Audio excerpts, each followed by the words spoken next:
Thank you to Glovo for trying. Thank you for arranging things last minute. Abel, Alish, Kevin, and others. Thank you for setting this up and for ThoughtWorks for hosting this. And thank you for attending. I recognize some of you from maybe November or even before.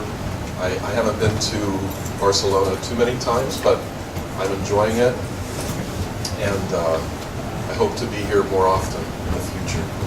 So I'm discussing this evening Reactive DDD. What is reactive? Well, we're going to talk about domain-driven design and reactive, but now this, the sub-theme or the subtitle of this talk is transforming digital business. So we're also going to talk about transformation in the enterprise, trying to take a different perspective of how software is designed. What does transformation actually mean? I think that transformation can mean, several different things, but hopefully you'll see a way to transform the way you design software, the way that you develop software this evening. So as Alish and Danny mentioned, I'm the chief architect of the Lingo platform. This is a reactive platform. We have a in-production release of in Java, and the .NET version is lagging a bit, but being developed. And so we are improving the tools on a regular basis. So I'm going to teach you about the ideas around Lingo, and then I'll introduce you to some of the actual tools this evening, and we'll get some help from Alish and maybe Brian too. So Brian works for Skyscanner in Barcelona here. He's American who speaks Spanish and Catalan. So give him a hand. Yeah. No, really, good.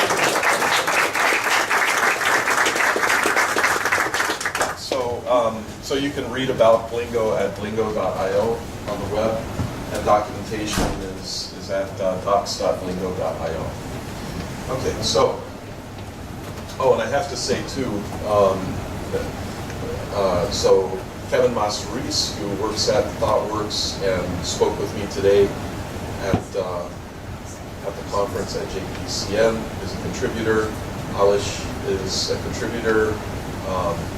Abel is a contributor, and there are several in Barcelona who are contributors, so that's awesome. And Brian, the reason Brian knows this stuff is because he's been using Lingo for a number of months now, probably at least 6 months, something like that. So you can talk to him too about his experience with it. Okay, so let's talk about domain-driven design for a moment. How many here say that you are somewhat familiar with DDD, at least somewhat familiar? Okay, a lot. How many of you would say that you've really used DDD extensively in a project? At least one project. Okay, so that's typical. We are growing knowledge about DDD, and that's really great. But I have to say, you can read about DDD, you can take workshops like mine, on DDD, you can attend conferences about DDD, but you actually just need to use it. And I have to say, don't be afraid of domain-driven design. Don't make it mysterious to your company, to your organization. Be inviting, be open about DDD. Maybe you don't even want to use the term DDD around people. Just talk about a way of developing software that draws developers and business people closer together. Honestly, the letters, something, anything, question mark, DD, whether it's DDD, TDD, you name it, DDD, a lot of senior executives, people who manage software development, have gotten burned by the DDs, right? So just be careful.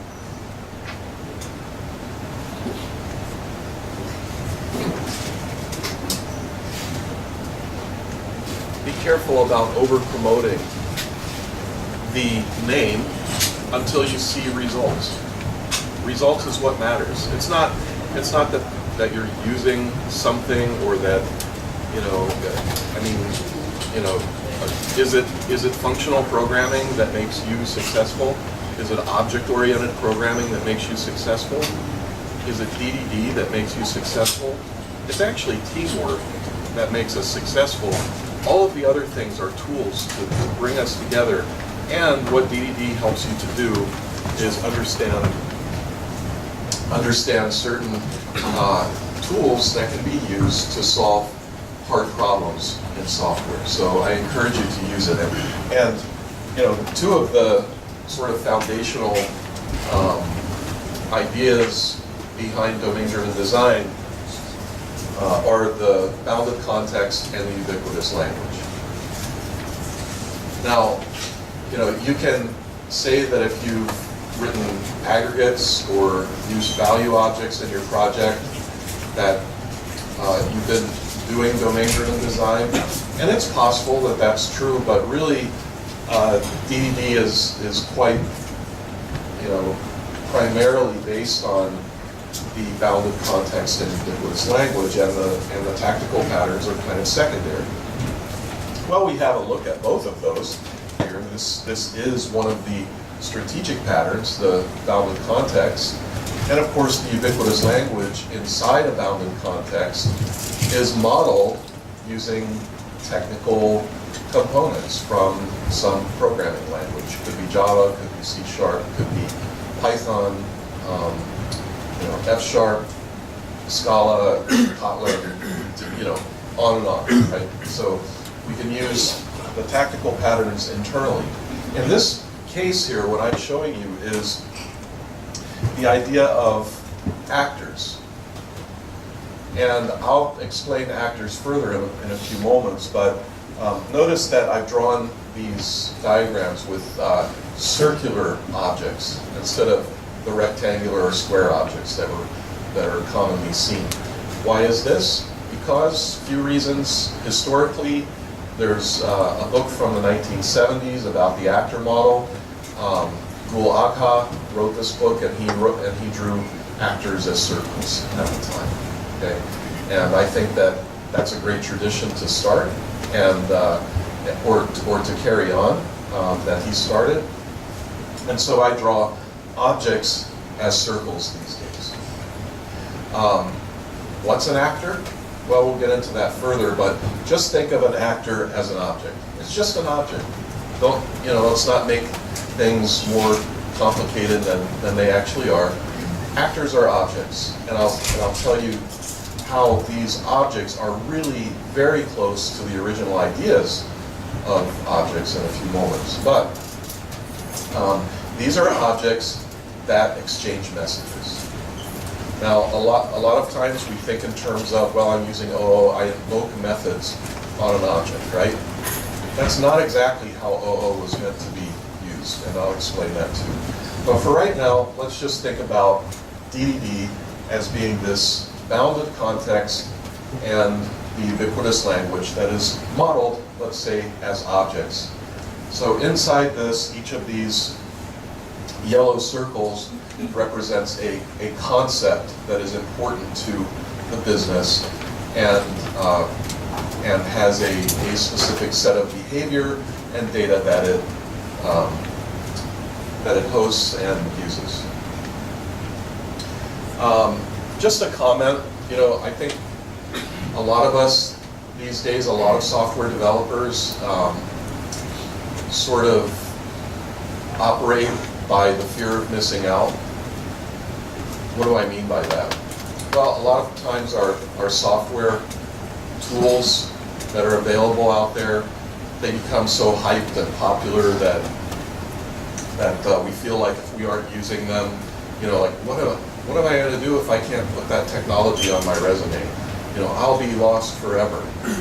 You know, I have to tell you that back in like the mid to late 1980s, if you didn't have EJB on your resume, you were done for. How's that going today? You know? So, you know, now this is what I call the fear of missing out 1.0. So you're not using the technologies that you wish you were using. So you solve that problem with fear of missing out 1.1. Right? This is what you get. So your core domain, of course, is quite insignificant because you can solve every problem with Kubernetes and Kafka. Right? And notice that the core domain is downstream, and these cool, awesome tools that everybody needs to use and overuse, right? They're upstream because they have control of everything.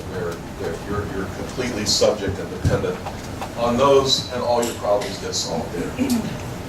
Now, don't get me wrong. I'm not saying at all that Kubernetes and Kafka are not good tools. They're great tools. That's been proven already.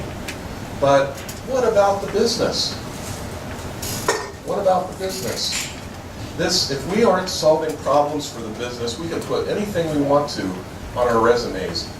The software that we develop is worthless if we are focused on this instead of on what the business needs. Think of domain-driven design as a learning tool. It is very much about learning because people within the business have ideas in their head, in their brain, that they don't even know how to describe very well, but the ideas are there.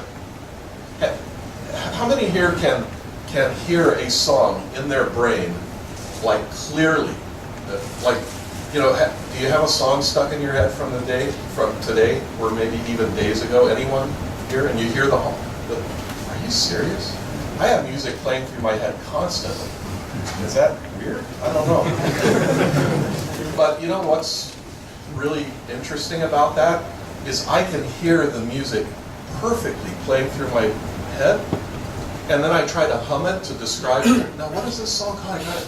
What's the title of this song? Because I want to listen to it for real, you know. And I try to hum it or sing it or something, and it's a disaster, right? This is what happens with software modeling. Because people have ideas in their head, and they don't know how to describe it. And in an attempt to describe it, they can actually describe it incorrectly. So we have to, as software developers, draw out that knowledge, the ideas, the vision, the concepts. Draw it out, capture it, draw out more, ask questions, converse, collaborate. And the really hard problems are not the obvious problems. The hard problems that need to be solved are the corner cases, the things that, you know, we sort of never see coming. We're asked to estimate how long will it take to develop this system, and we say, oh, that's easy, right? And then how many different use cases hit you that you never anticipated? You know exactly what I'm saying. And by the time you realize that you are not prepared for that level of complexity with the software architecture and design that you're using, it's too late. You already have, you know, many weeks or months sunk into this effort. There's no way management's going to let you rewind. And so what do you do from here out? You suffer, right? And then you just keep building and building and building on a bad foundation, on incorrect assumptions, and you try to patch here and there, and before you know it, you've got a big ball of mud. DDD is about learning. Learn with DDD. Learn what belongs in this bounded context, and why something belongs in this bounded context and not in another bounded context. So this is what I like to say: knowledge or learning begets knowledge, and knowledge changes everything. I think this is true in life in general, and it's true in software development. The more we learn, we as a team, when we're working together, are changed by the knowledge that we gain. The software that we produce is changed from iffy, possibly shippable, to understandable, right? To deployable, to changeable, to maintainable, where we can iterate quickly and produce incremental value and deploy. And we do that over and over and over again, and that is pretty much what we should be doing. But every single step of the way we are learning. We are not just writing code because we want to just sit at our desk and code all day long. We code because we understand, we learn. And you can be right in the middle of coding and hit a roadblock in your mind. We didn't plan for this. We didn't discuss it. I don't know what's going on. Are you going to sit there and make something up now? Or are you going to get up from your seat and go talk to the business? Learning. Knowledge changes everything. So, I'm going to talk about reactive DDD. So reactive is primarily embodied by message-driven components. So the components in a software model, in a bounded context, that are primarily message-driven tend to be reactive, because the receipt of a message causes the component that receives the message to react to it, just in time. Okay? Because they are message-driven, it's possible for them to be responsive.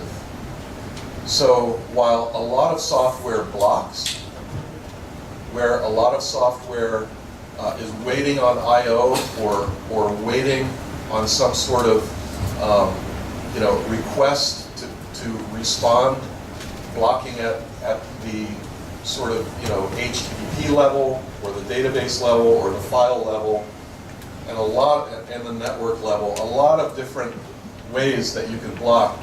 So we purposely design the software to be message-driven and decoupled from time so that it can be responsive instead of blocking. Resilient. This is where our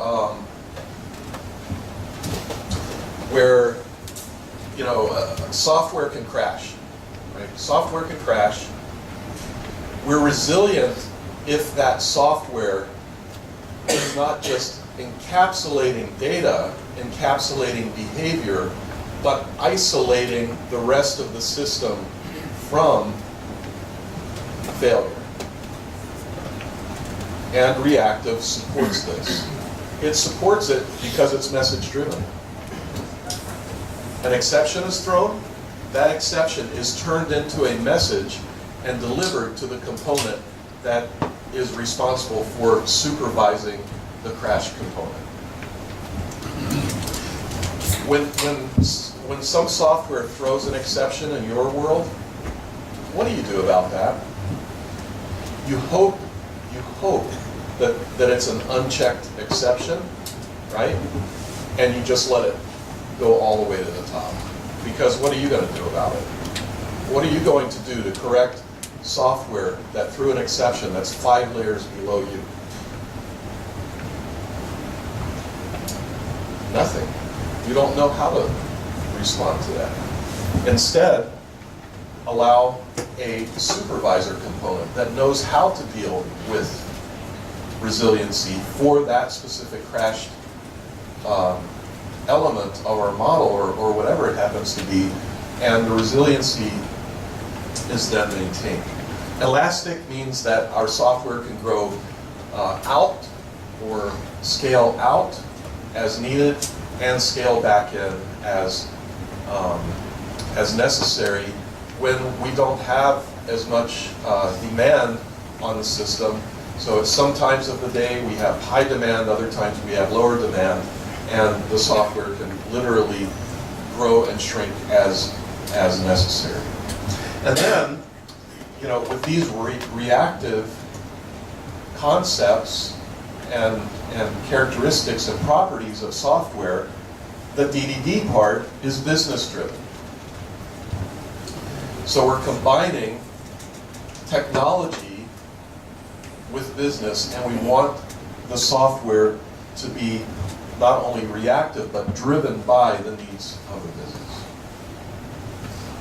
So what I work with these days mostly, and actually for the past several years, maybe, I don't know, 7 or 8 years, something like that, is the actor model. This is primarily what I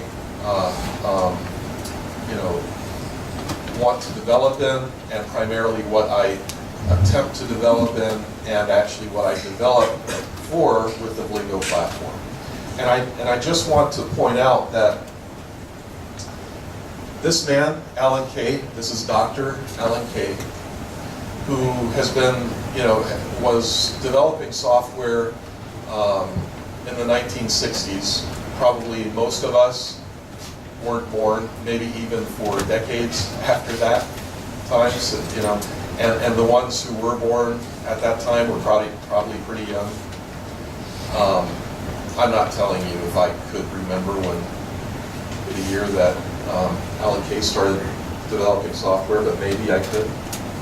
And Alan Kay was really disappointed in the way that objects turned out, because he invented object-oriented. It was his. You know, go back and view talks of his, read his papers. He invented object-oriented. Shortly after that time, in the year 1973, Dr. Carl Hewitt and his colleagues invented the actor model. It was based on objects, and it was based on message passing, just like Alan Kay intended for objects, but the objects in the actor model were asynchronous messaging. And so reactive actually came about clear back in the late 60s to early 70s. So you look at reactive and the word, and you think it's a buzzword. It's like, ooh, yeah, they're always inventing something new. Reactive has been around for a long time. Okay? And it's probably the fault of the industry that these concepts have not been carried forward more thoroughly. Now, Alan Kay is known to have said, I can tell you that when I was thinking about the definition, what is object-oriented to me, he said, I will guarantee you I did not have C++ in mind. So the method invocation, it just doesn't cut it. Alan Kay said that looking back and to what he meant about object-oriented and bringing that up to the future, he said that the actor model retained more of what I thought were the good features of the object idea. Message passing, isolation, and lay binding. Okay?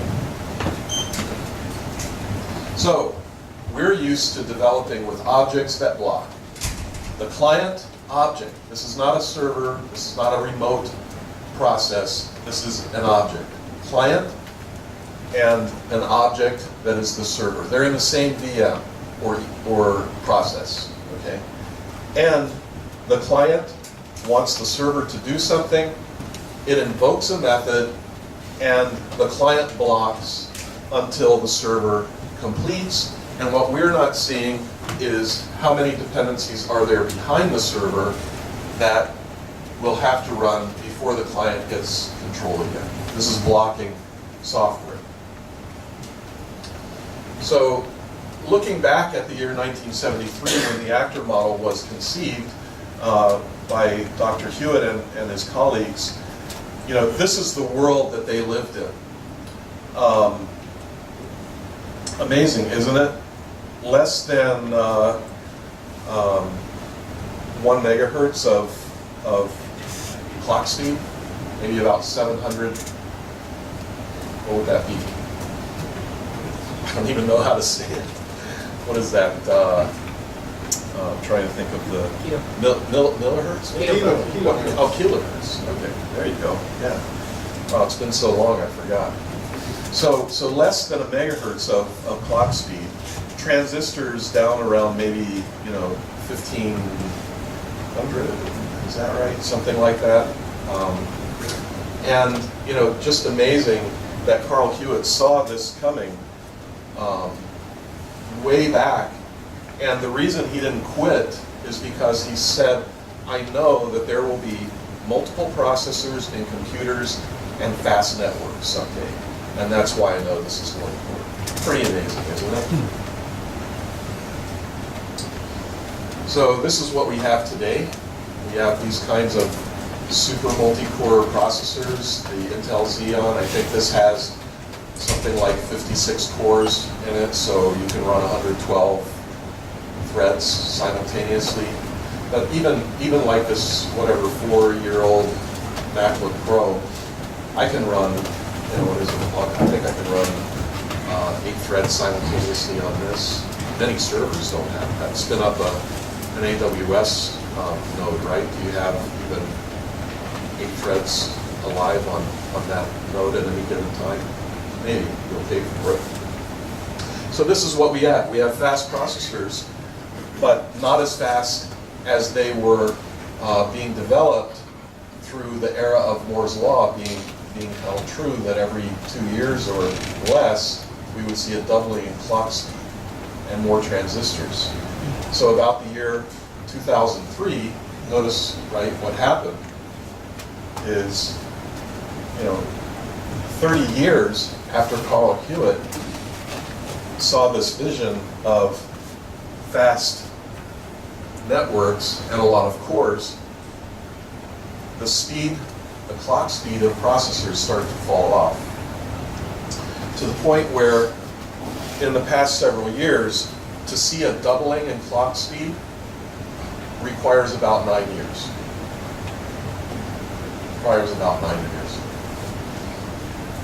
So we need these. We need more cores doing more simultaneously than blocking and waiting for single operations to process. And now, of course, you say, okay, I'll just write my own threading.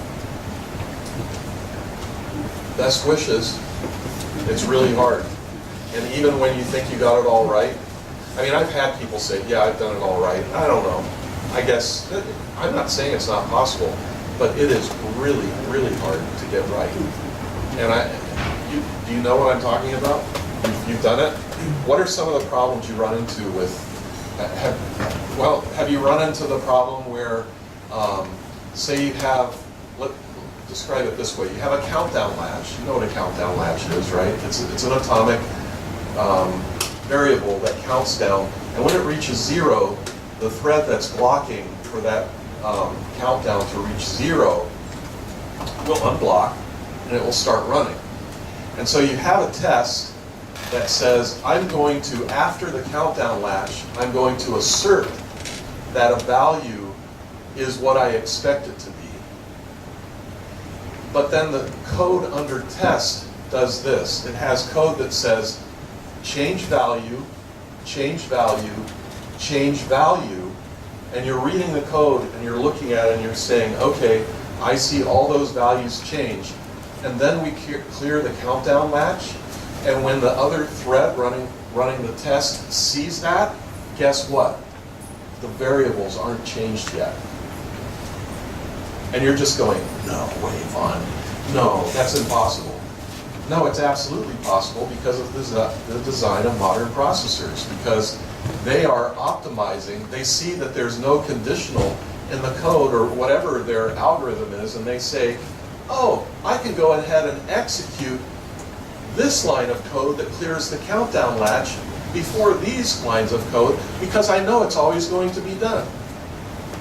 And then the thread over here sees the countdown latch cleared and your test fails. And you can stare at that code for a long time and insist that there is absolutely no way in the world that this could possibly be happening. And go prove it to yourself. The only way to prevent that is to actually make the two threads synchronized. I mean, you could set a timer, wait for, it's hard. Trust me, it's hard, right? And then that's not even talking about just things like, okay, I think it's easy, this thread is reading something out of a work queue. This thread is trying to end queue, but it's blocked because this thread currently has the queue blocked. And you think, oh, these two threads over here, they're wide open. They've got stuff to do, but they're both blocking on a synchronized entity access, because if they didn't synchronize between the two, they would corrupt the data in the thread. And so you know what you have? You've got this really, really complex single-threaded system. That's what happens. So, the actor model, the big idea is messaging. What Alan Kay said about the actor model is that a sender will send a message to a receiver. So this is the idea of objects. This is an object. This is an object. The difference between this object and these objects and the blocking objects are that this actor has a mailbox. This actor has a mailbox. And when this message is sent from this actor to this actor, it will be enqueued in the mailbox. This actor, the sender, will continue operation on the thread that's been allocated for it or been given for it to run on. So it's completely asynchronous. And now you're thinking, well, but if this actor receives multiple messages at a time, won't I have to protect the inside data, the data that's held by the receiver? No, because it's guaranteed that this actor will process only one message at a time. So in effect, the actor is single-threaded. It is single-threaded, and therefore can be designed single-threaded without volatile data.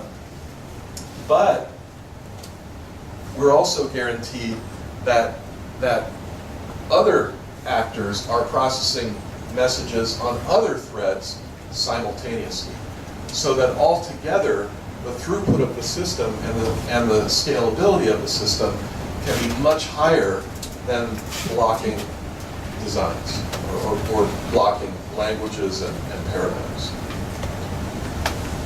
So, and Alan Kay said, yes, messaging is the big idea of objects. Okay. So that's where we've been and where we are now. So actors are reactive, as I said, and the actor model, has a lot of potential for use because all of these computing resources are cheap. They're very cheap.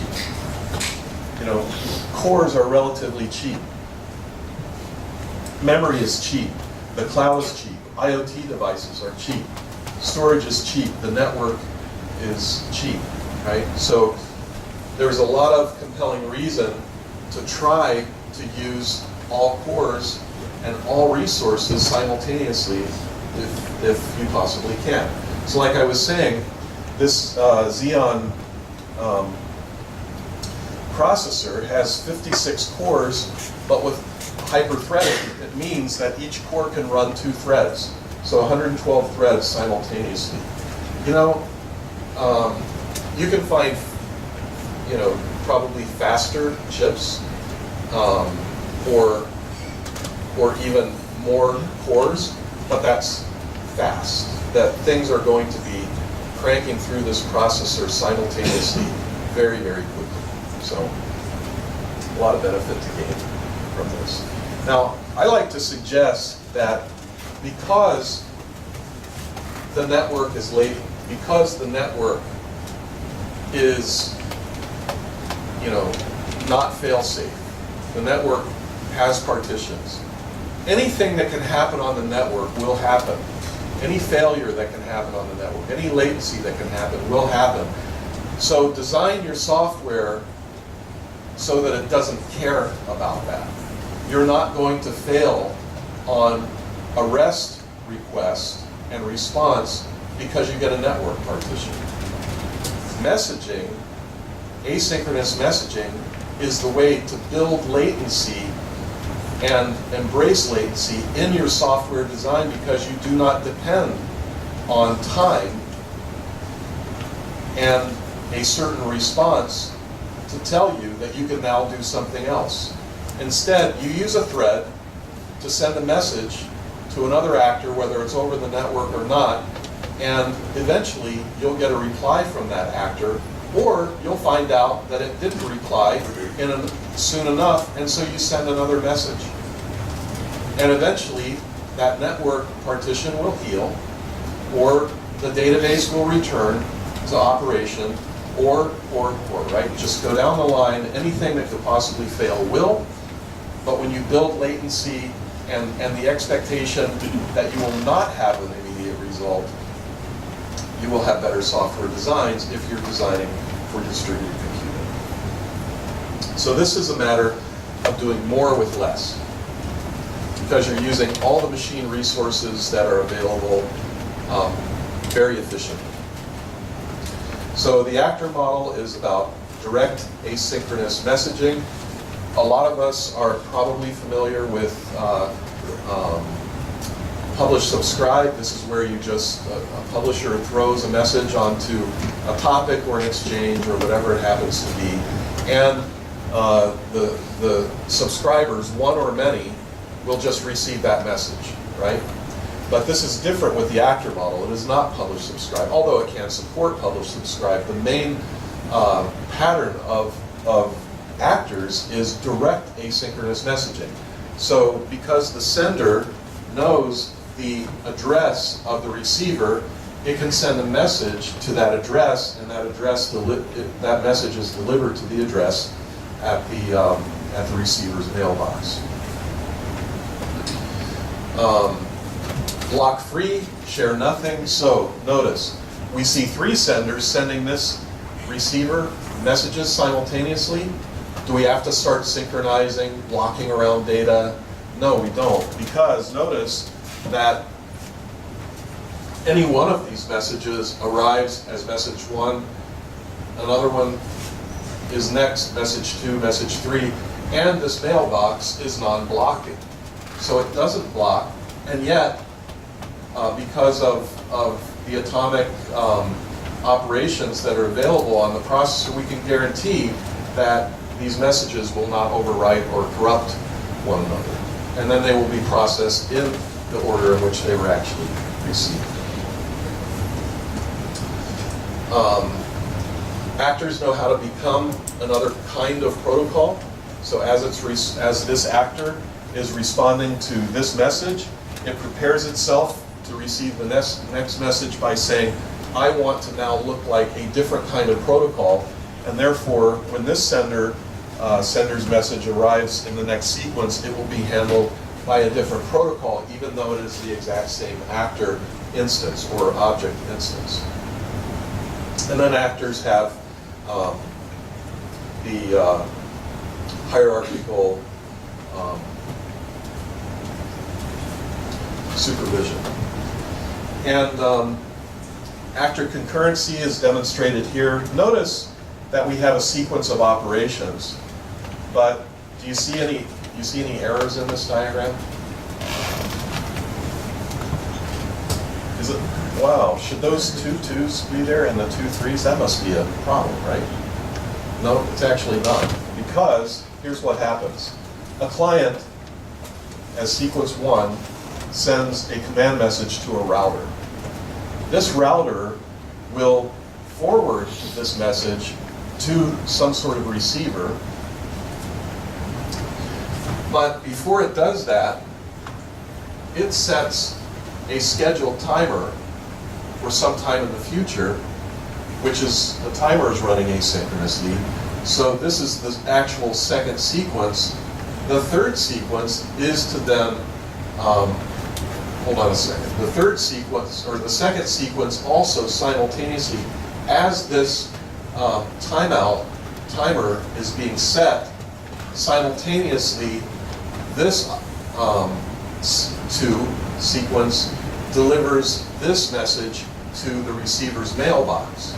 And now there's the opportunity for a race condition. And as soon as you hear race, you're thinking bad.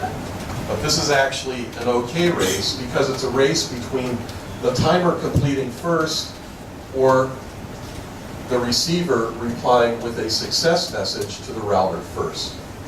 Which one will happen first? We don't know. Will data be corrupted if they both occur simultaneously?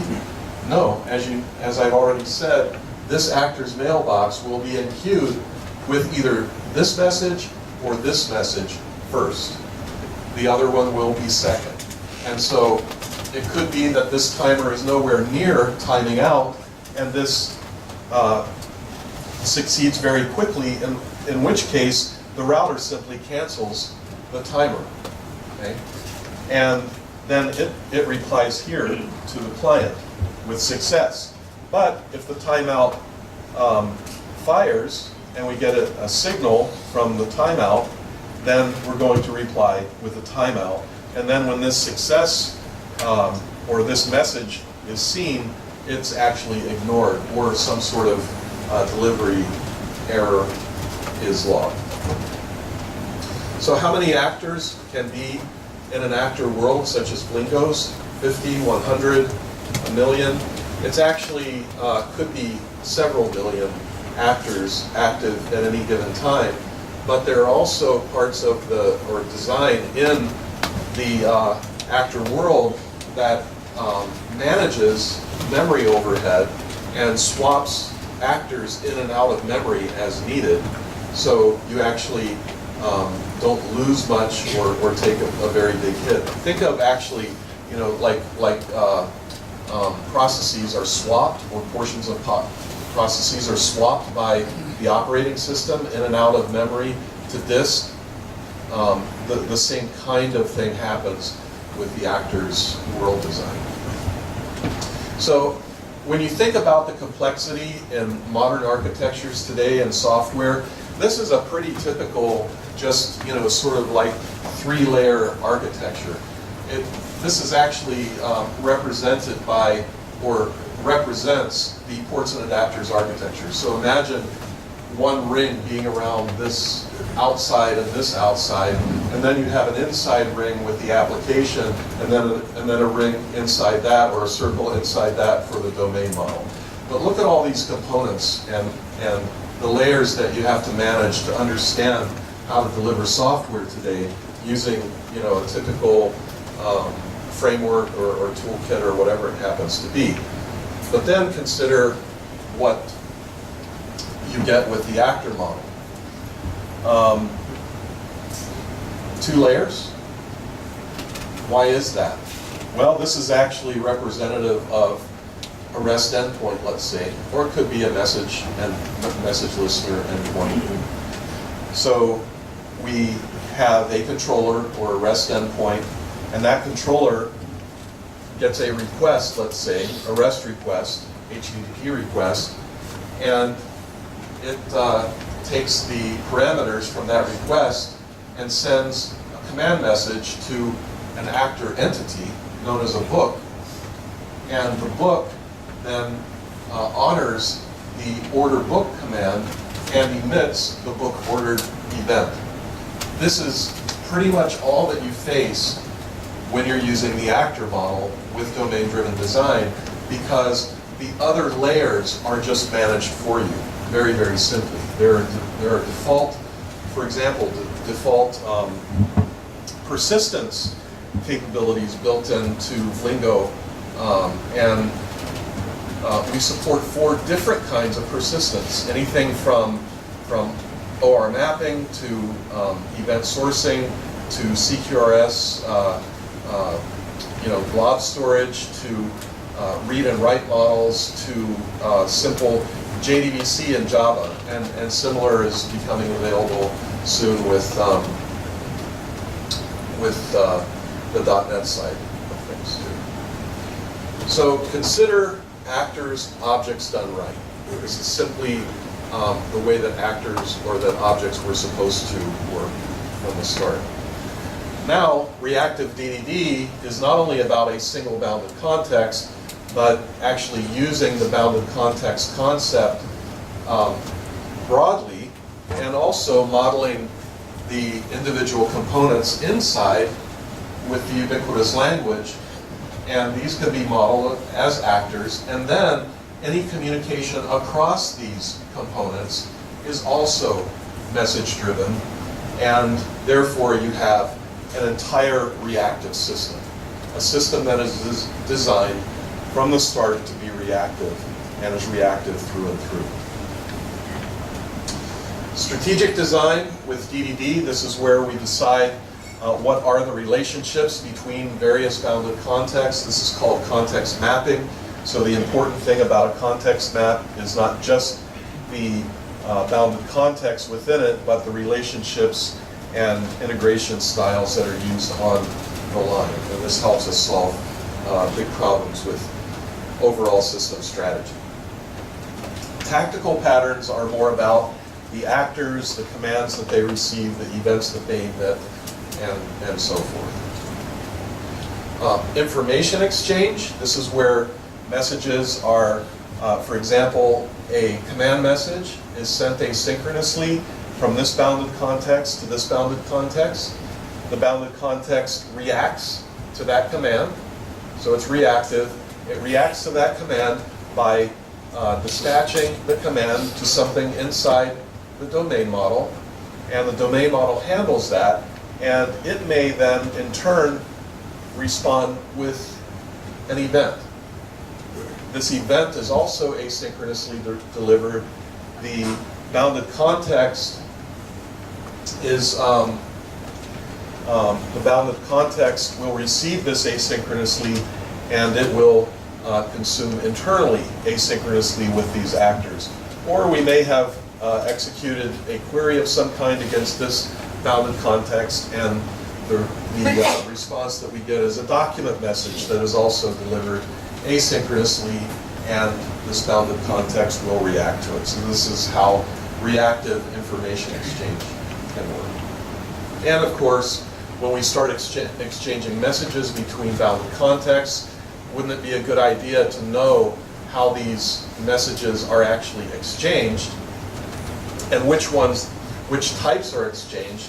This is where a schema registry comes in quite importantly, because the schema registry gives us a location to publish a language that we're willing to exchange with other bounded contexts. In fact, DDD calls it a published language.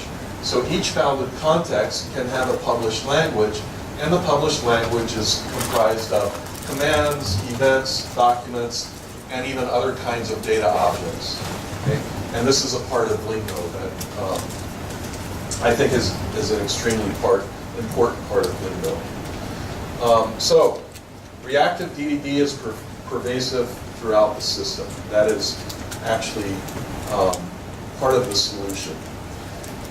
This also supports emerging architecture. This using this E word can get you into trouble depending on the architect that you're speaking to, but actually I think that lean architecture, agile architecture, and agile design are all about emerging. If you try to create architecture completely up front, you'll get several things wrong. You'll be missing components from your architecture. You will also have, no doubt, too many components or component types or architecture patterns that you won't need. And so simply allow the architecture to speak to you and tell you what it means. So this is what I referred to earlier as the ports and adapters architecture. And then, you can imagine a system being created with the same kinds of individual service architectures to create an entire system. And then the messages or any kind of information exchange is happening through interfaces between the various bounded contexts of the system. So now, in a reactive DDD design boundary inside a bounded context, notice that your REST endpoints, resource handlers, are actors. They are reactive. They're running on a thread, and when this resource handler or REST endpoint receives a request, it is receiving it asynchronously, and when it dispatches that request as a behavior on the domain model, that is dispatched asynchronously, and guess what? There's now no thread being used by this. The thread has been given up until this finishes, and then once a response is provided, or needs to be provided, this resource or REST endpoint will receive the use of a thread again, and the response can be provided. So there's no need for blocking, and even if this bounded context were to be dependent on REST endpoints in another bounded context, even the client, the Lingo client, does not block. So there's no blocking pretty much in any of the Lingo components other than those that integrate with database drivers that are not asynchronous. And yet, we still have strategies, what I call smart blocking, to prevent actual blocking of application or service threads. So modeling uncertainty becomes a thing. My guidance for modeling or for dealing with the uncertainty that happens with distributed computing is to push the decisions that may be driven by latency of messages, out of order messages, any of these kinds of concerns. Push those into the domain model and model them as part of the business. I have a video on my YouTube account that covers this topic rather thoroughly. I suggest that you read that.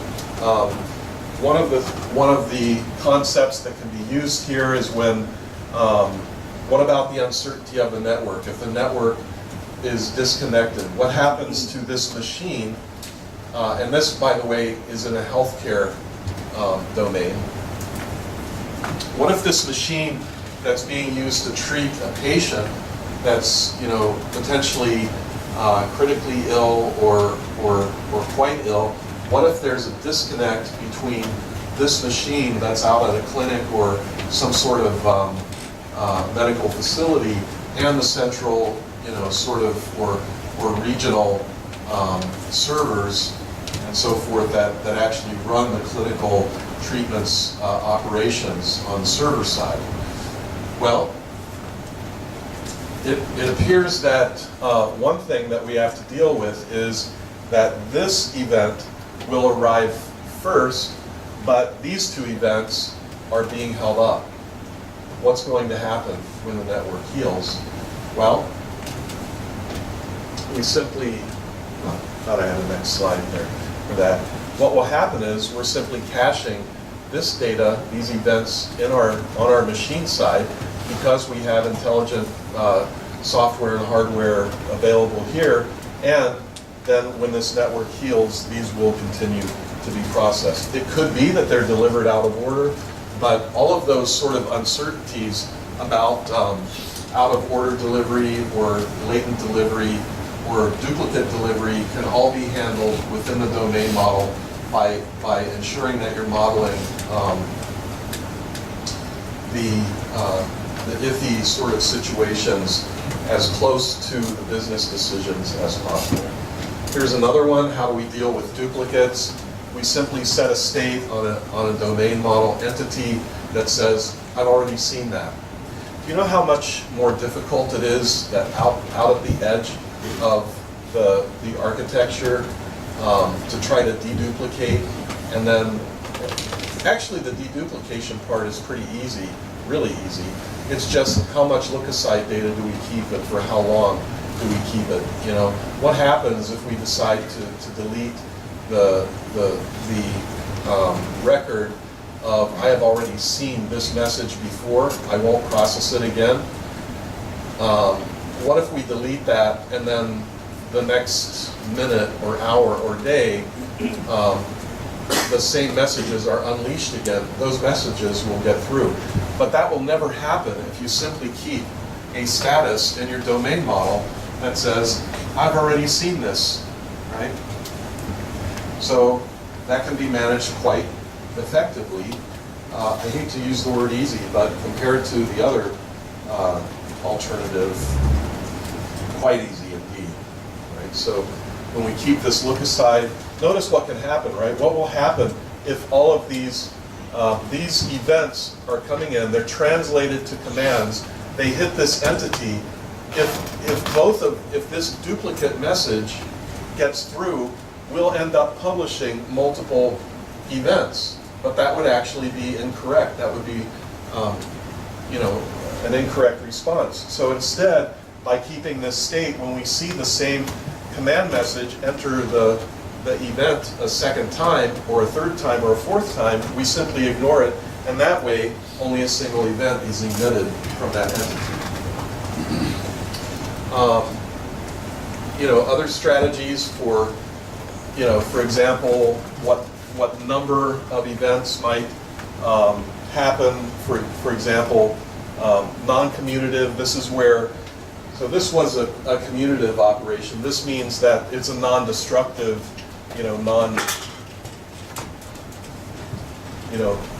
sort of an error-free condition. So the state simply serves as we can safely ignore or reapply that as necessary. But the non-commutative means that we definitely need to know, have we seen this before, so that we absolutely do not repeat it, such as a bank account transaction of a debit or a credit that should only be applied once.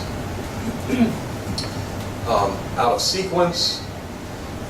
So instead of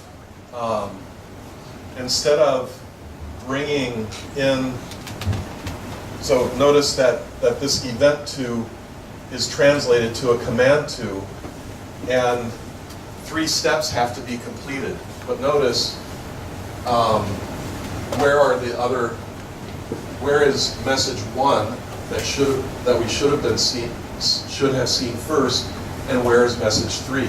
We simply let those pass through, and step 2 is completed. At some future point, step 1 will be completed, and at some future point, step 3 will be completed. And these could be completely out of order, and yet, once all 3 of these are seen by the entity, we will then call this done. So the resequencing is completely unnecessary. We just let them arrive when they arrive. So this is the effect, right? So 2 actually ends up being very late. 1 is out of order. 3 happens first, right? So we set 3 and we set 1. Where is 2? It doesn't happen for some time. It finally happens. Now we emit the proper event from the entity. So reactive is not blocking and not sharing, and this is where I talk about, for example, if I have to perform I/O and I have a thread pool, what happens to a thread that needs to do I/O? It's going to block, right? And it may block very briefly, or it may block for some time frame. What can you do about that? Smart blocking says allocate multiple pools. Allocate a pool only for the I/O, and allocate a separate pool that's only used for the application. And this can be a very limited size pool, because actually with actors you probably need no more than 1 writer on the side of the actor, because actually single writer is much more efficient, because the database is not contending. This is not contending for connections. This is not contending for locks and so forth. And so a single writer can be much faster than multi-writers. Sharing. What if we have many resources, actors, that are trying to share reusable buffers from this buffer pool? Smart sharing says grow the buffer pool, make it elastic, hand out as many buffers as are needed. You can even pre-allocate them in certain chunks, such as maybe 5 or 10 or so at a time.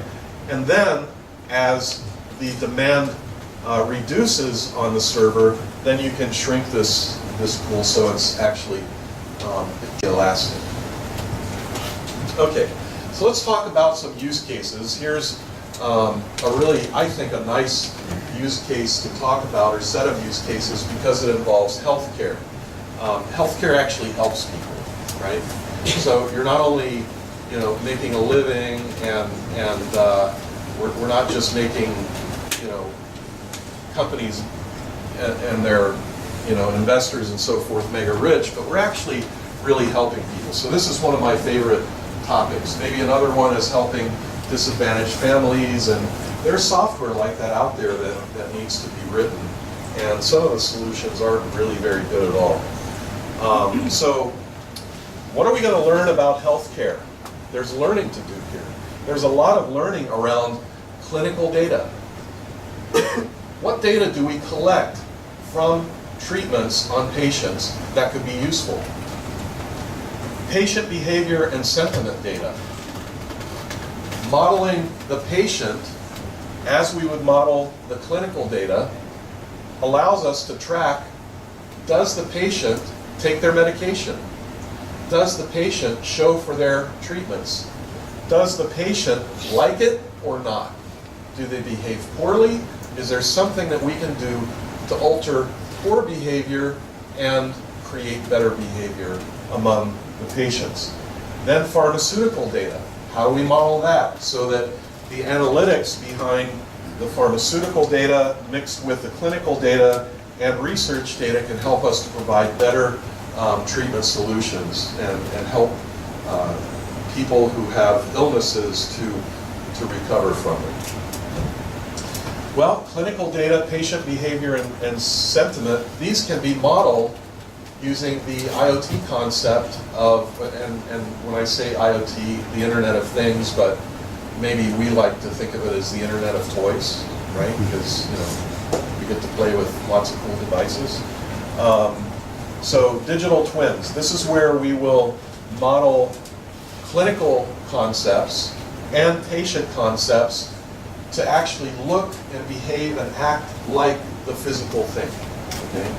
So for example, even if you have a monitor that's monitoring, water levels or fuel levels or something in these big tanks or something like that, this IoT device is sending data about what it sees, and so we can actually model a tank of water or a tank of fuel or whatever just as it is. And so we can do the same thing with clinical data and patient behavior and sentiment. We can also create digital twins that represent the very kind of machine, treatment machine, that's being used to treat the patient. So, and these are generally collecting clinical data and sending the clinical data back to the clinic operations or the central or regional services.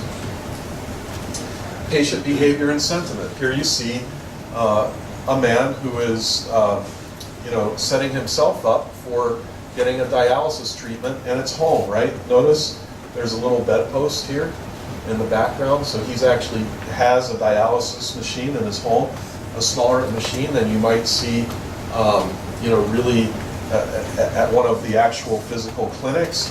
And look, the sentiment is good. He's performing these operations actually that a clinic, a technician or a nurse or a doctor might perform. He's doing that himself. So this is a good patient behavior and sentiment, and so we can model that. We can show that this patient has, good behaviors, proper behaviors to the treatment. What is that going to show? It's going to show the trends that this patient is benefited, where other patients who have less exemplary behavior may not be benefiting. We can show trends. We can create a lot of knowledge around this. So, in our agile design, we can design the clinical treatments with a patient digital twin. or many patient digital twins, right? One for each patient. The clinician, the actual person that is helping in the clinic, such as a nurse or a technician. The doctor, we can model the doctor, what they do, the prescriptions that they write. The machine that's performing the treatment, and the criteria for actually setting up the machine for operation. On the diagnosis side, we can also have a different model of a patient. Notice that this is clinical treatments. A patient in this bounded context is different than a patient in this bounded context. And we have pharmaceutical data and research that can be used to show, for example, what are the results of the patient's behavior and sentiment, and how that plays in with the pharmaceutical, medical, or the medications that are taken by the patient and their reaction to them, and any research about that, all with the intent of making the patient's life a better experience, even though they have some sort of disease or other illness. So, domain-driven design emphasizes fluency in the bounded context. We want to be explicit about the operations and the concepts in our model. How do we actually design fluent behaviors? This is an example of the Lingo, part of the Lingo API. You've probably all heard of futures, right? Well, this is sort of like a future. And if you're into, functional programming, you may get really excited to hear that this is very much like a monad, right? Big scary word. But actually, what's really happening here is this is the way that we create pipelines of asynchronous operations, and after one of the steps in the pipeline finishes, we then handle that on a separate thread, and then we have expressiveness as in and then to, and then consume, with, and all of these operations are made to provide a very simple interface for what can be a very complex problem to solve. And that is basically, how do I perform operations completely asynchronously and also create sequence, within these, so that the operations are not causing problems with the other operations. So in modeling a machine, gather patient vitals. Notice how that reads very fluently. It's just like the kind of conversation that we would have in a meeting with our developers and domain experts together. Treatment, record, vitals read. So another fluent operation. This is all possible because of the way that Lingo is designed. You may have heard of other kinds of actor frameworks or toolkits or whatever they happen to be, but they do not support this level of fluency, or even beyond this level of fluency, which I'm not showing you here. There are many examples I can give you where it's not just the name of the object and the name of the behavior or the message that's going to be sent, but it actually also includes the parameter names. And so you could read machine gather patient vitals, treatment record, vitals read. This reads very fluently. It's just like our team discusses our mental model. Here's another example. Vitals. The vitals that are being read that are being seen or gathered from a machine. Notice how this is handled using reactive streams. We have a subscriber to reading, a reading from the machine, and on next, so whenever the reading is available, we receive the reading, and what do? We create an event, vitals read, from the reading. Notice how that reads nice and fluently. We know exactly what's happening. No setters and getters in this. It's not a good design. Treatment record event. So I think I would have named this better than event, except I was out of slide real estate here. So pardon me for the sort of poorly named event. It could be much better, but just no room on the slide. Now notice, does this on next kind of corrupt our ubiquitous language? No, it's simply an internal implementation of a subscriber. What is on the surface to the client of this vitals is the fact that it is a vitals. Internally, the implementation can be used to tuck away or hide the details of this implementation. Okay, and then other Fluency is available. Lingo is currently, I think we are currently at 0.8.3. It's being used in production. I feel that there are a few more components that need to be completed before we can push it out as officially production released, but it is being used in production. Some components to take a look at: Lingo schemata, which is the schema registry. This uses semantic versioning to distinguish between non-breaking changes and breaking changes. So for example, anything that shares any version of this domain event in the schema registry that shares the same major version must be forward and backward compatible, whereas the 2.0 says that this can be a breaking change. And notice you also have, well, it's not in here, but you have the ability to be both in a draft mode for any of these schema definitions or a published mode. A draft mode means that clients can start using it, start consuming the events, for example, but because it's in draft mode, I have the right to make changes to this schema if we find out that we need to, and you will have to change until we're golden and we go into publish mode for that published schema. So this is your way to have a DDD published language for your bounded context that's safe to consume. This is the overall sort of Lingo architecture, in that an actor world is where actors live. They actually play on stages. You can have multiple stages within a single actor world. And for example, you may want your system level actors to play on one stage, on the default stage, but you want your service-based actors to play in a different one. Lingo actors is the sort of bedrock foundational components or component. Lingo HTTP is a fully reactive actor-based HTTP server, and Lingo Lattice is the means to have multiple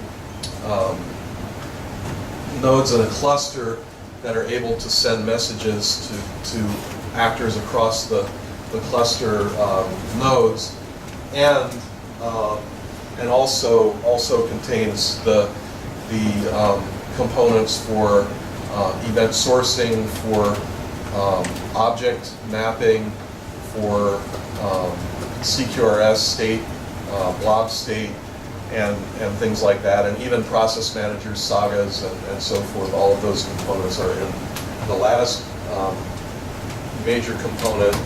Lingo streams, and now we have some code to show. Alish, are you still around?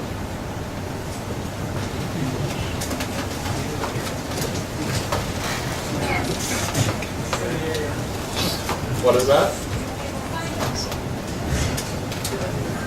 Well, I'll tell you what. I'm going to have a sip of beer.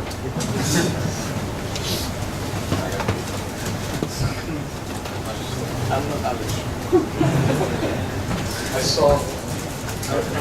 Yeah, I know.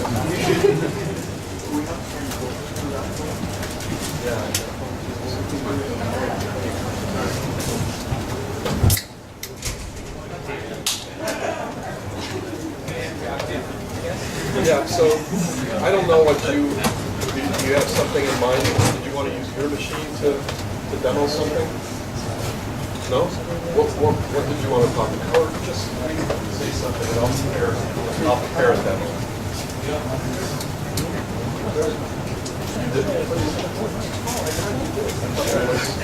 Okay, and Brian? Oh, yeah, you know. Okay, let me show you some, I'll show you some code. With enough fear.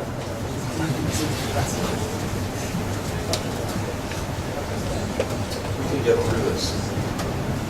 Okay.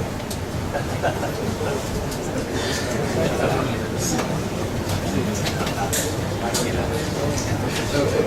Now, one thing that you're going to notice right away is that I still use Eclipse. It's your grandfather's IP. Okay, so, oh, you can't see it.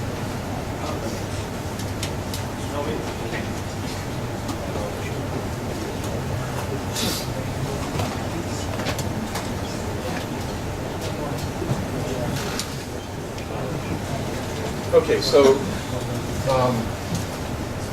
just as sort of an overview of the major components, Lingo actors, Lingo auth, cluster, directory, HTTP, lattice. There's a lattice exchange for RabbitMQ, for example, and you know there are other integrations for other messaging on the way. Schemata, this is the schema registry. Symbio is the various kinds of persistence that we have. So we have Symbio for DynamoDB. This was written by Kevin Mastoriz, and actually a lot of the work on Lingo HTTP was Alish's contribution. The fluent configuration of endpoints, basically resources, and so we have Foundation DB support. We have Geode support, which is basically the open source Genfire, part of Genfire, so you can use an in-memory grid that scales for persistence. We have JDBC, which includes JDBI support and also JPA support and Hibernate support, so you can do OR mapping completely reactively, right? Asynchronous through actors. So just take some of the components that you've been familiar with for a long time and just think of those being implemented using actors and in a completely reactive and asynchronous way. So that's that, and then so that's just a little overview of the project. And now I'm going to load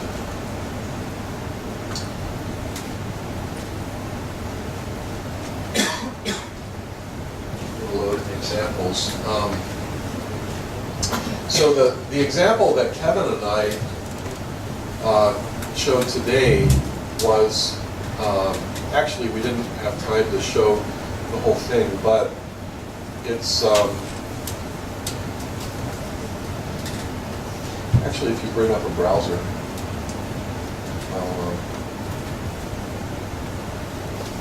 oh, this one, okay.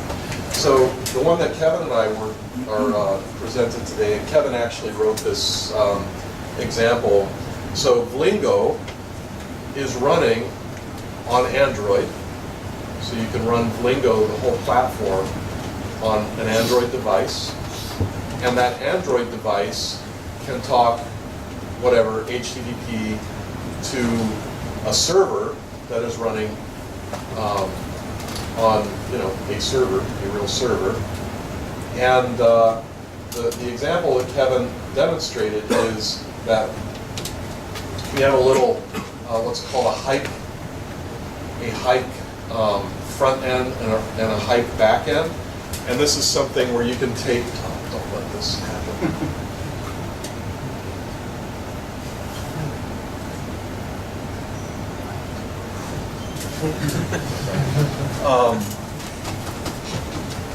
So what you can do is you take your phone, you load the hike application and you go hiking in the hills around Barcelona, in the woods, you know, in the trees, wherever, and people can know where you are on your hike. And if you get into any danger on your hike, you press an alarm button on the application running, and any of the hikers in the area will then be alerted of your position and can come to assist you, help you, or something like that out of some kind of danger. Maybe you ran out of water, dehydrated, sprained your ankle, something, you know, unexpected happened, and you need some help. So that's, and that is running both on the Android phone device and also on the server side. And there is an example, actually. So if I just do, how do I bring up the, yeah.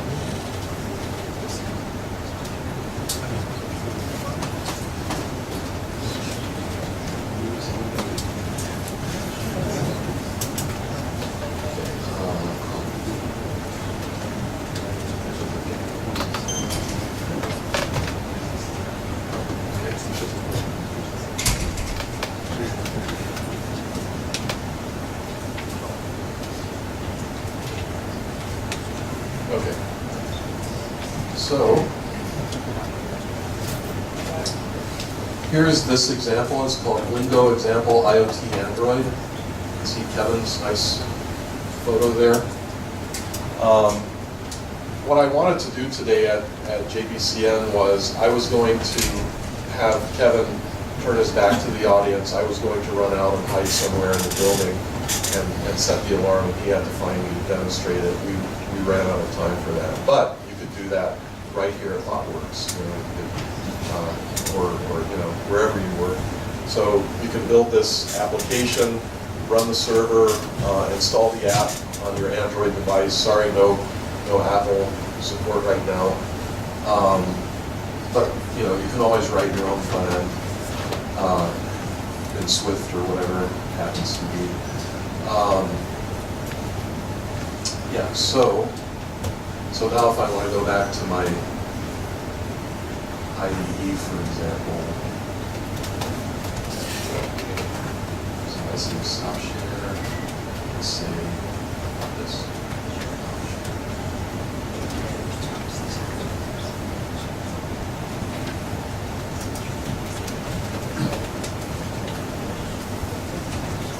Okay, so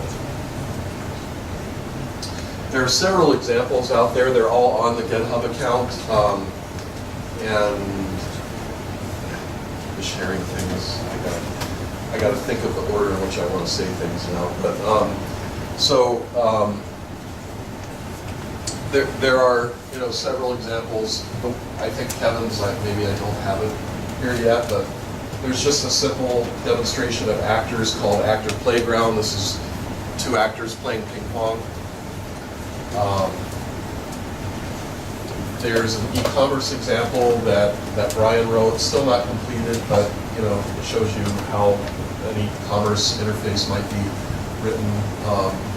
An event journal, so seeing how event sourcing works at the very, very primitive level. And then here's actually the hike backend, but I think this is obsolete. The one that's out on GitHub right now is the more current one.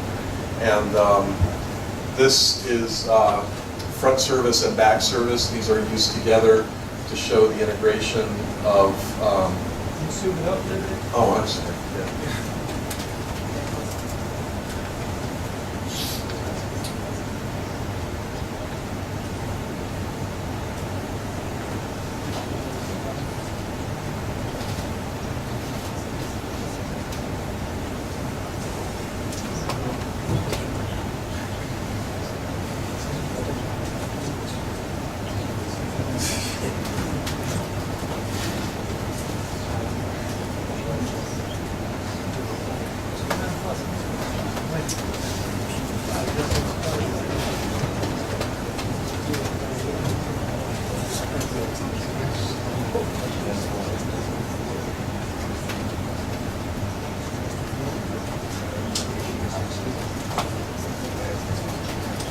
Okay, so for example, let's look at this user resource. This is a REST endpoint. It's running on Lingo HTTP. And also notice, look, no, it doesn't need any special, it doesn't extend any abstract base type or anything like that. If you want to know about what world you're running in, that this component is running in, that's backed by an actor, you get the world, you can get various pieces of the world, such as a stage that you're running in, or the default stage, and so forth. You can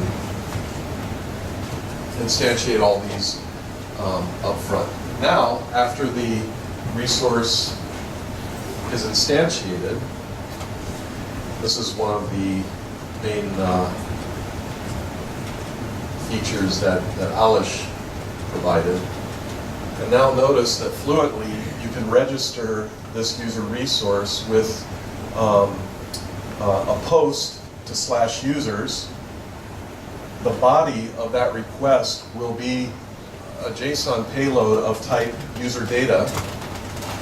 And to handle this will be the register method in the user resource class, okay, or the user resource object.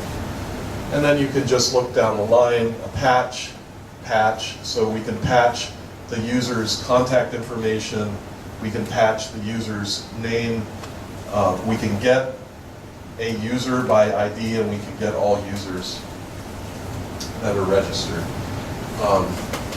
Okay, so that's really cool, very, very convenient. There's also an equivalent way to do this if you prefer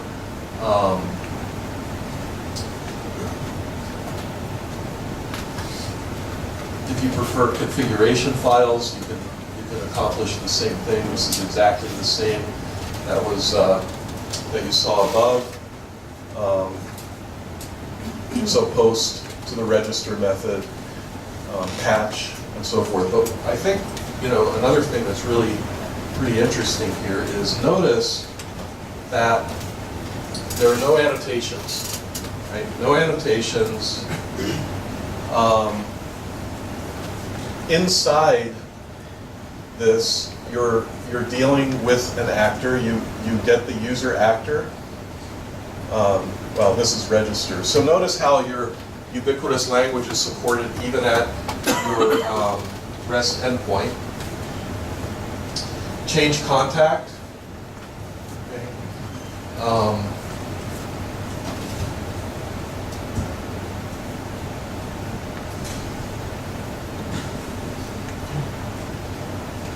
So register, change contact. Notice that after a specific user actor with this ID, user ID, already exists, then we ask the stage for the actor. And once we get that actor, we say, and then to, so that from here to here is asynchronous. And this operation, this and then, will not be performed until we get an asynchronous response from this asynchronous request of looking up the actor in the actor's directory on the stage. And then we will receive a user. Otherwise, if we receive no user, we respond with a not found. But if we receive the user, we're going to tell the user to change its contact data according to the parameters passed in, and then to completes with success of OK. And for example, you can see that the rest of the responses is provided. OK with serialized user data, so we actually respond with the patched resource. This is actually, even this is going to be greatly simplified to the point where it is possible that you won't even need a REST resource endpoint. You can simply go in and implement your domain model, and everything will be wired up for you, but no annotations.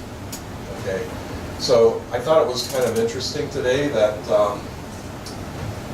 somebody who has written, you know, some web frameworks on the JVM and is currently working on another one, was comparing their new framework to Spring. And in this comparison to Spring, the comments were made that tests run in 25 milliseconds. You know? And this was in comparison, of course, to Spring, where who knows how long it's going to take for a test to run. Some people don't even create tests because it takes them so long to run. And then it was, and we only use 12 megabytes of memory versus gigabytes of memory that Spring uses. And then, you know, and all these and thens, and it was stated as if it was a miracle. I mean, that's the way Lingo has worked all along, is, you know, you run your tests instantly. They just start instantly. We use very little memory. The whole platform is a couple megabytes in size. It'll grow a bit bigger than that. But I just have to say, whenever, you know, your boot component, your Spring boot component, is like 25 times the size of the minimal Linux kernel, and you know, something that you can actually boot in 2 megabytes, and Spring boot is 50 megabytes and then uses gigabytes of memory when it actually does boot. You know, I think that toolkits or frameworks or whatever you want to call this, I don't care, just use it. But you're gonna love this because it's so simple. This is the amount, if you decide to write your own REST endpoints. Here, this is as complex as it gets. Okay.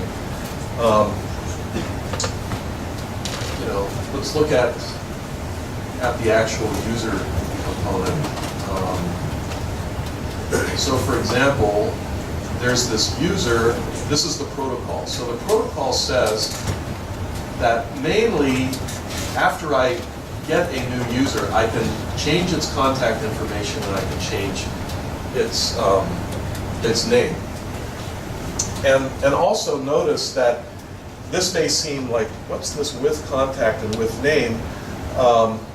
When you're writing a Fluent interface or protocol, now imagine that you have a user object, which you do have in the user resource, right? And you say user with name, and you pass the name to it. User with contact, and you pass the contact to it. So you're writing fluently. When you want a new user, you use a factory method to get that new user. And now, if you want to look at the actual user entity, so this user entity implements the user protocol. So the user entity is a DDD entity, let's say, or you know, just an entity. Doesn't necessarily have to be using DDD. It's instantiated with its initial state.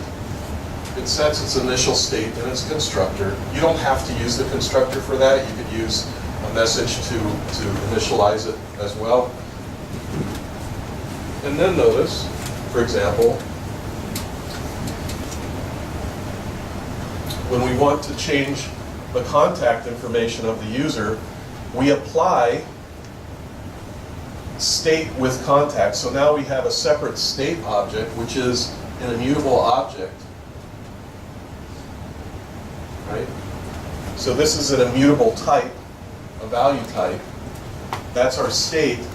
The only mutable concept in this entire entity is here. You can replace the state with a new state. So, you know, anybody that freaks out about mutability, when you can greatly reduce the mutability of anything, as in, I think it's pretty easy to look through your code and say, I can find the 3 places where this state is set. One of them is in the constructor.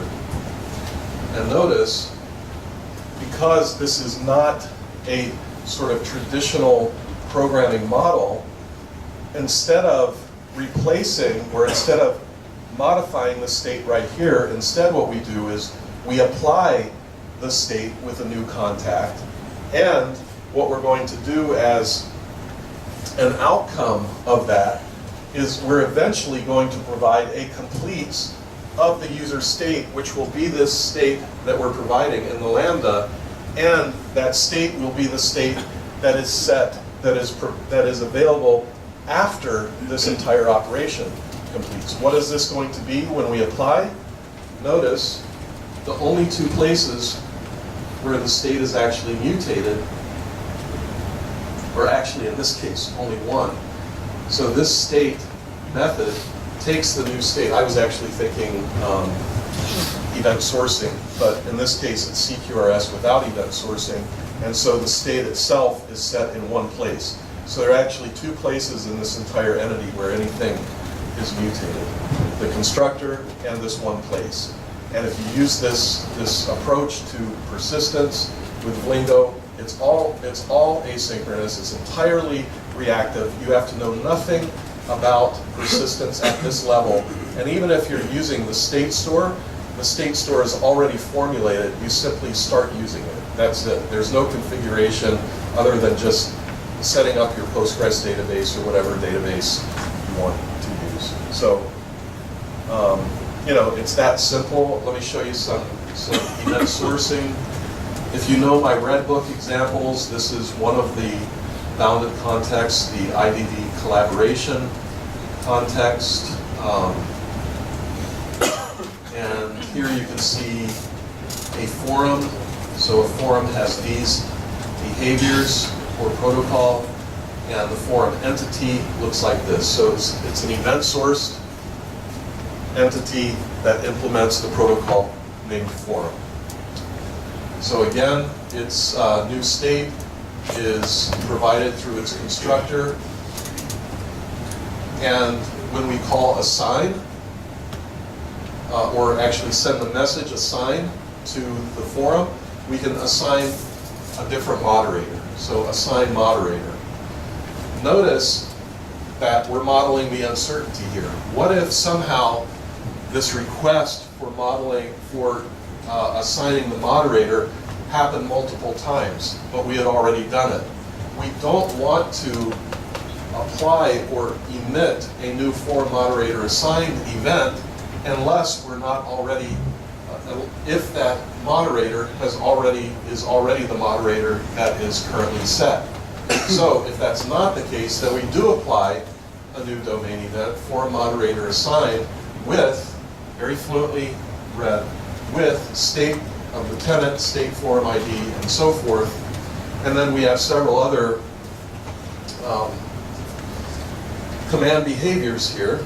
So commands being honored. And then finally, down here, notice how we actually transition the state. We have these simple methods: apply forum started, state equals new state, right? So we're actually immutable, but replacing the state so that the state object itself is immutable. If we're applying a new forum moderator assigned, state with moderator, the new moderator from the event type, state.closed, replacing this state with description, so the description from the domain event forum described. It's just this simple. So, you know, in 125 or so lines of code, we have an event-sourced aggregate that's, you know, you can write this. Honestly, when you get used to this programming approach, you can write this aggregate in like probably 30 minutes or less.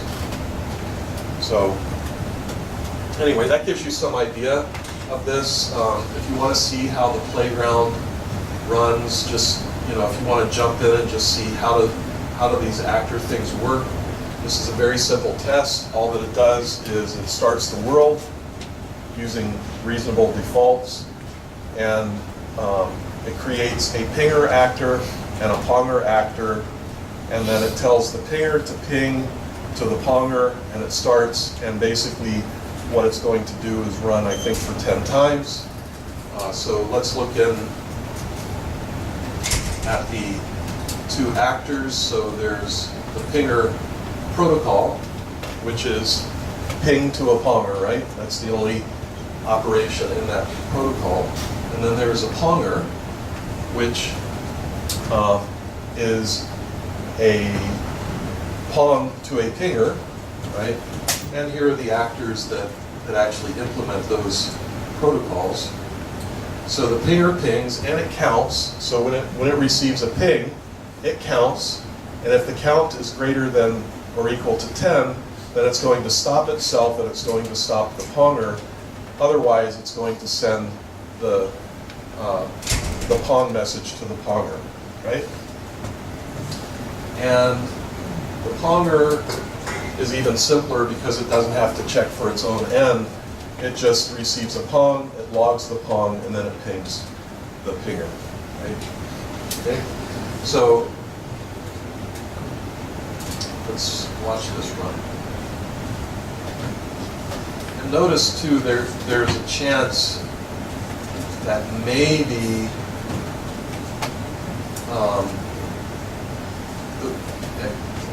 do you know asynchronous programming enough to say that you cannot actually determine whether we'll see all the logging? Because the logger is actually an actor too. So the logger is running asynchronously, and we have 5 minutes? Okay. Okay, so we're going to run this test, and here we go. Ah, look at that. We only saw 5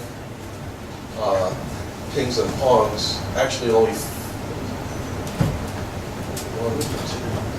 4. We only saw 4 pongs and 5 pings, but the test passed because it. Test passed because there's no assertion. Okay. Well, anyway, actually, it really does work. Let me see. Let me run it again and see. Yeah, there we go. 10 times. So it's just a matter of how many logs you see before the world shuts down, right? Because the logger is on an actor itself, so it needs a thread to actually output the logs.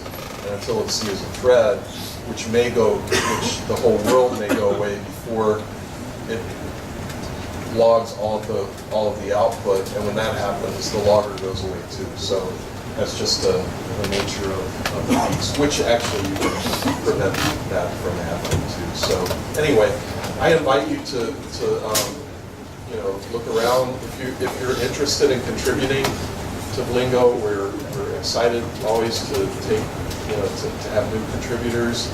I only ask that you seriously, if you really want to do it, please follow through, because there is quite a bit of overhead in trying to bring a new person on. We're very happy to do it. We want to do that, but please just be serious about it, because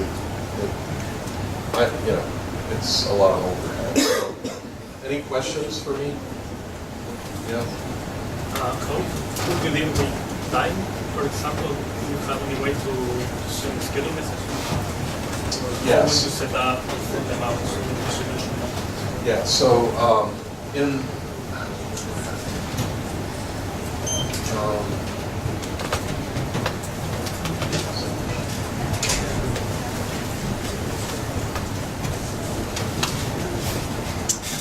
So in Lingo Common, I think this is what you're asking. There are some basic things here, like the completes that I showed you, which is the future type, and then there's a scheduler here.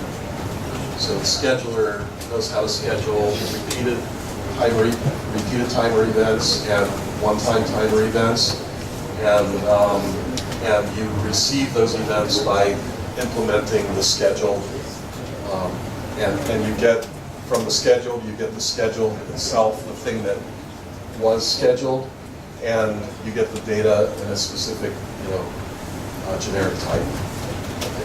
Is that what you were talking about? Yeah. So yeah, it's quite easy actually. So you just implement this interface on your actor, and you're. Yep. How do you deploy it? What is the minimal unit of deployment? Can you deploy one actor or separately, or you have to deploy the world? Well, everything, that whole world, everything that you need, basically, you need the actors jar. So But you Lingo deploy actor. them all at once. Yeah? You cannot update one actor at a time, or it's not in the... yeah, I was asking if you can update one actor at a time, or in the idea is to deploy the whole pack. Oh, you mean like one actor type? Yeah. Yeah, I mean, you could have one actor type in a jar file, and so if you're talking about like a microservice or something, yeah, Yeah, you can trying do to that. find analogies like this one. Yeah, so you can do that. But how do you usually do it? Well, I would usually put an entire domain model into, you know, a jar file. The jar file would depend on, at a minimum, it would depend on Lingo common and Lingo actors, and that's pretty much the minimum that you need. Again, just those two jar files alone are you know, like probably 100K or something like that, and then yeah, and then you just deploy it in a, you know, however you deploy software. It's just a, you know, it would be 3 jar files. It would be 2 Lingo jar files and your jar file, and you can have as many actor types as you want, and you can spin up as many actors as you may need until memory is full, right? But then if you need some of the other concepts like evicting actors from memory, swapping actors in and out and stuff, there are some other components that do that for you. So, yeah. Okay. Yeah. Yeah. Anyone else? Okay. Thank you for attending.